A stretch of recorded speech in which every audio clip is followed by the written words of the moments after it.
Hello everyone. Welcome to Global Insights. Today, the phone call between Donald Trump and Putin is the focus of social media. It is known that last night, the two men agreed to a 30-day ceasefire on energy infrastructure. At the same time, they also promised each other many things, such as economic development and organizing a friendly skating match to unite the brothers.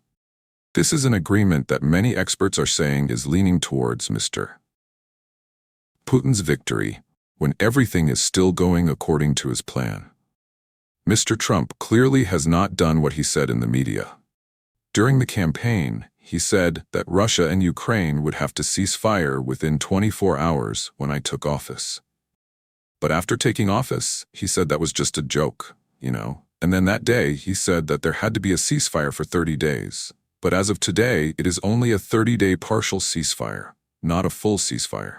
The question is why Donald Trump proposed a halt to attacks on energy infrastructure rather than a halt to attacks elsewhere.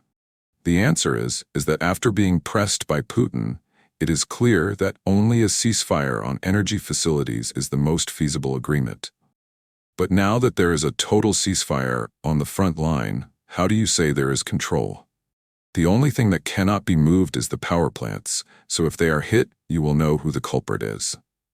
Not to mention that at the moment, Russia has too many advantages on the battlefield.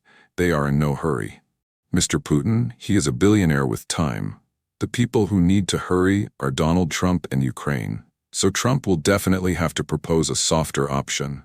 And in the end, it is an agreement not to attack the energy facilities within 30 days. As for Mr. Putin, it seems that this agreement is quite to his liking. So he nodded very quickly. There are 3 reasons to explain this. First of all, Russia is starving to death. The US and Europe have imposed sanctions for 3 years now, and there is nothing left to eat. The troops in Syria are running for their lives. Now, all we have to do is eat and worry about the Ukraine front. That is why, no matter what, Russia does not want to cause trouble with the US anymore. At this point, it has already sat down and talked directly with Donald Trump. But if you continue to play hardball, it will be very easy to plan. If Mr. Trump exposes it, he plays it all out, then Russia will suffer a lot of damage. That is why Mr. Donald Trump, once he has given in, Russia will not agree in a hurry, right? The second reason is that Russia currently lives mainly on oil sales. Therefore, if they continue to bombard the energy infrastructure like that, they will starve to death. As evidence, Ukraine recently announced that it has a UAV with a range of 3,000 kilometers. I don't know if it's true or not, but it's clear that Russia has grounds to believe this, because recently Ukraine has sent UAVs to attack the capital Moscow. That's why the agreement not to attack energy infrastructure like this is so unreasonable. It's just to keep the pot of rice and make a living. And the third reason why Russia hastily agreed to this agreement is that it still gives Russia space to attack Ukraine. I just won't attack your oil depots, but I can still attack your barracks and stuff. What a sin, right? The more advantages you gain on the battlefield, the easier it is to talk nonsense later at the negotiating table. Those are the 3 advantages for Russia when they agreed to this US agreement. As for Donald Trump, according to what he said in the media, it is clear that he did not reach a comprehensive ceasefire agreement, only a small ceasefire. From the ceasefire perspective, it is clear that Donald Trump is the underdog in this agreement. But of course, if Donald Trump was that easy to read, we would have been president of the United States, not sitting here gossiping. It is clear that what Donald Trump says on social media is always different from what he does in reality.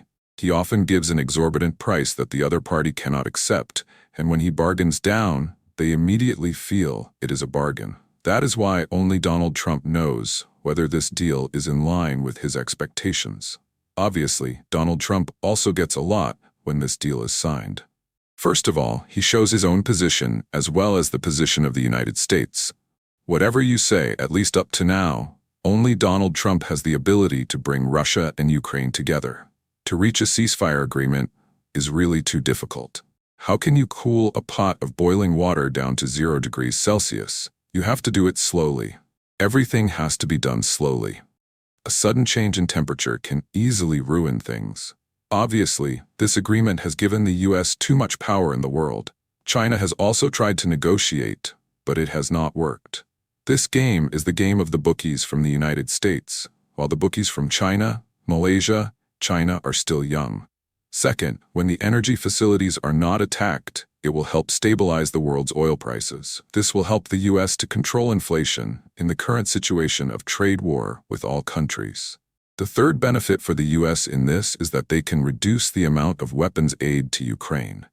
The agreement not to fire on energy facilities is signed, then Ukraine will not have to concentrate firepower to protect those points anymore. Thus, the US will not have to provide much aid to its ally. The fourth thing that the US benefits from this agreement is that they show their goodwill towards Russia. They cannot let Russia and China get closer like this anymore. No, Mr. Donald Trump, he is looking for every way to develop the economy with Russia. Money is the only lure to attract Russia at the present time. It is very likely that history will repeat itself, which is really funny. In the past, the US and China used ping-pong diplomacy to split the Soviet Union. Yesterday, Donald Trump and Putin discussed using skiing to mend their relationship. Whether or not this will happen remains to be seen. But there is clearly a glimmer of hope for the world. We may have to wait for more meetings between the two sides. The next meeting has been scheduled for March 23rd in Saudi Arabia. In summary, this agreement has 3 advantages for Russia. The first benefit is to avoid being pressured by big countries on the grounds that they do not want peace. The second benefit is that with a stable oil base, Russia still has money to live on. The third benefit is that Russia can buy more time to attack Ukraine to gain an advantage at the negotiating table. As for the US, they have up to 4 advantages. The first advantage is that they affirm their world leadership position. The second advantage is that they can stabilize energy prices and control inflation. The third benefit is to reduce the pressure on aid. The fourth benefit is to show goodwill to Russia, to bring Russia to our side to fight China. These are the things that can be seen in this deal. Neither the US nor Russia is at a disadvantage. The only ones who suffer the most are people like Ukraine and Europe. This is something that even us guys sitting on the sidewalk chatting can see. It's really not that hard to understand. The most obvious proof is that the former president of Russia, Mr. Medvedev, wrote a very sharp post on social media that the phone call between President Putin and President Trump proved an idea that only Russia and the US should sit in the dining room. Today's menu includes a light appetizer of Brussels sprouts. Next is fish and chips. Next up is the Parisian chicken, and today's main dish is the Kiev cutlet. Enjoy your meal. To put it simply, you guys are just food for me in America, so stop crying. If Europe wants to, you guys can sit down and discuss it together. Let's have a boring meeting and see if anything comes out. Ukraine just sits there and whines.